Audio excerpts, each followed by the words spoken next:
Are you feeling overwhelmed by the school year? Then tune in now as HSLDA consultant Vicki Bentley helps you get your homeschool organized. That's today on Homeschool Heartbeat. I'm excited to have Vicki Bentley, HSLDA's early years consultant and longtime homeschool mom, here on the program this week. Vicki, thank you so much for joining us. Thanks for having me, Mike.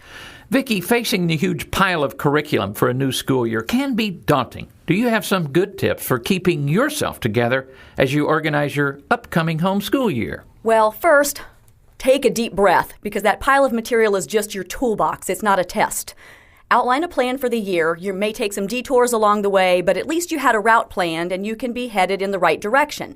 So for each subject, decide what you want to accomplish, and remember that nothing says it has to be every page of every book.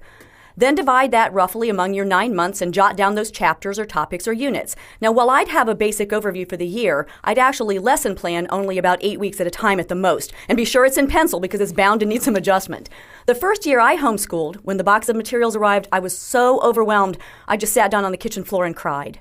But the year went relatively smoothly, and by the end of the year, homeschooling was just a natural way of life for us. Just remember that God gives you the grace that you need. But what if it's motivation, not organization, that's lacking? Well, Mike, subjects are always more interesting when they're relevant to us or can be tied to something that we're passionate about. So knowing our children's interests can help us as parents get more excited about presenting a topic. For example, your roller coaster enthusiast might become more interested in physics, introduced in the context of amusement park rides and the science behind them. Maybe a budding novelist learns editing and revision, literary style, word processing, and keyboarding as he actually writes. In a room makeover, the child can pick his own paint, calculate the room square footage, the amount of paint needed, and then he can even total up the cost of the project. Now, if it's the parent feeling overwhelmed, check out the curriculum section at early years. There are lots of materials written specifically for homeschoolers. Literally scripted, some are lesson planned out for you. Something out there is bound to be a good fit for your family.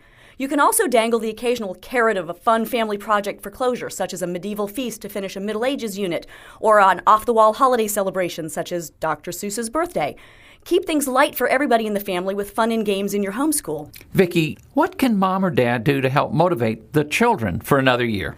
I often ask parents, what does your child do when he's not doing schoolwork? Look at his interests, his passions, and find a way to capitalize on those. For example, a friend of mine taught her son to alphabetize in one afternoon by teaching him how to organize his favorite baseball cards alphabetically. It would have taken her weeks using her standard language arts lessons after he'd slithered to the floor from his chair.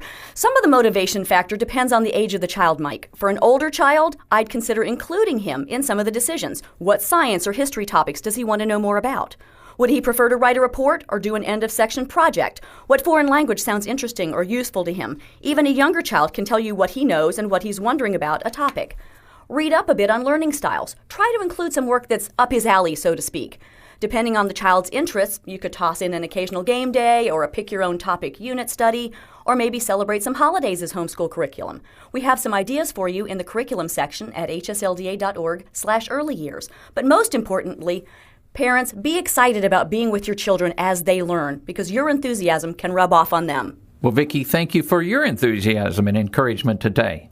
In merging homeschooling with family life, it can seem like nothing ever gets finished. How can we start the school year with reasonable expectations for day-to-day homeschooling and more consistently meet those expectations? It helped me to rough out a routine for the day, allocating certain amounts of time to different tasks or school subjects to be sure I wasn't trying to cram more into our day than was humanly possible. I really like Renee Moseman's encouragement in The Smarter Preschooler. She encourages us to create an intellectually stimulating environment, not an intellectually demanding one. Be realistic. You don't have to be Superwoman. Build in some downtime. If math's a tough subject for your kids, try math lessons on 4 days, then math games on Friday. So if they're done with the week's math lessons, they can play math games. For us, that was anything with points or money. If they were behind for the week, they used that day to catch up. On Catch Up the House days, let the kids sort the Legos and the Matchbox cars and the puzzle pieces. Classification and organization are science, math, and language arts skills. If it drives you bananas, Mom, to have dishes in the sink and the beds unmade, take care of those quickly in the morning before you start. When you feel that your homemaking is somewhat in order, then you can have hope for another day of language arts and math and science. Vicki, sometimes it's hard to keep our eyes on the long-term goal of homeschooling. It's so easy to get bogged down in daily life. How can we start the year with an eye to enduring and finishing well? Well, Mike, sometimes the roadblock is that we don't have a finish line for the day or for the year. So set attainable and, most importantly, measurable goals.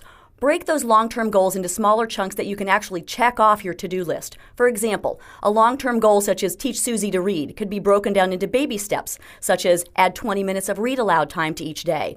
One of our early years newsletters recently included a lessons learned worksheet for parents to determine very specifically how the year had gone, to help determine what to do the same and what to adjust for next year.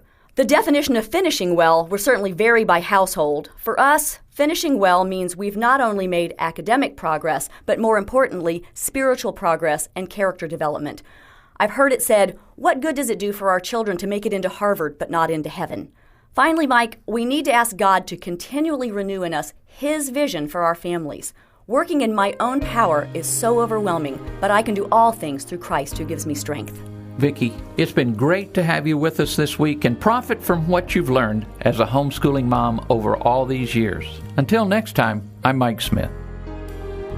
How can the Homeschool Legal Defense Association help you? Well, to find out, contact us and ask for a free copy of You Can Homeschool. Call us toll-free at 1-866-338-8614.